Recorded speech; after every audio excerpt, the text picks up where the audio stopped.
नमस्कार मैत्रिणींनो. आंब्याचा सीझन जरी संपत आला असला तरी आपली म्हणजे त्याची आवड काय कमी होत नाही, म्हणूनच त्याला फळांचा राजा म्हणतात. आणि आत्ता फ्रेश आंबे असताना आपण फ्रेश आम्रखंड बनवणार नाही असं होणारच नाही. तर ही आजची आम्रखंड डिश तुमच्यासाठी. आणि चला तर मग आपल्या रेसिपीला आपण सुरुवात करूया. तर आपण इथं साधारण अर्धा लिटर दुधाचं दही घेतलेलं आहे.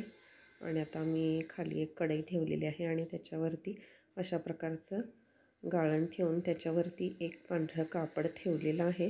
आणि त्याच्यानंतर हे अर्ध्या लिटर दुधाचं दही याच्यामध्ये घालून कापडामध्ये घालून याचं पाणी वगैरे जाण्यासाठी अशा प्रकारे आपल्याला एकत्र करून वरती एक थोडीशी गाठ द्यायची आहे. तुम्ही बघू शकता अशाच आत्ताच याचं पाणी कसं निघतं आहे ते तुम्ही बघू शकता. आणि अशा प्रकारे कापडाला आपण एक गाठ मारून घेऊया आणि याच्यावरती एक थोडंसं ओझं ठेवून याचं पूर्णपणे पाणी आपल्याला काढून घेऊया.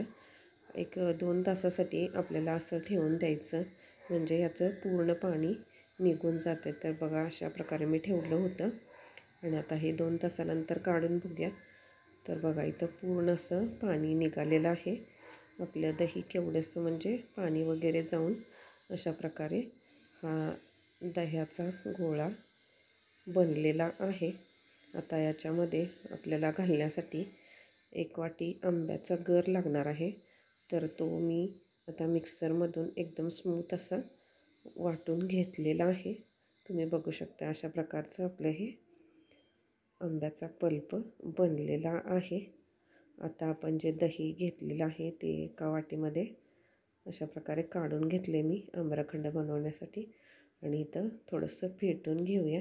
आणि त्याच्यानंतर याच्यामध्ये आपण जो आंब्याचा पल्प मिक्सरमधून काढून घेतला आहे तो याच्यामध्ये थोडा थोडा करून घालून घेऊया.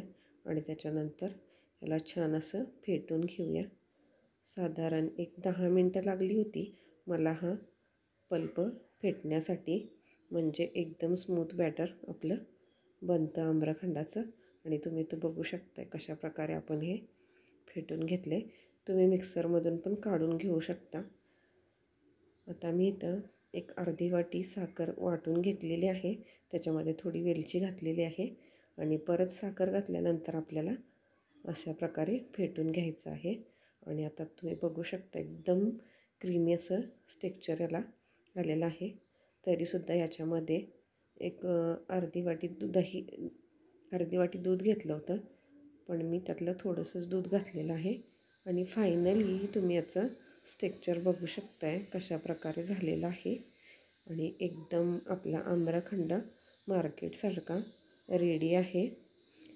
आणि रेसिपी आवडल्यास लाईक, शेअर आणि सबस्क्राईब करायला विसरू नका.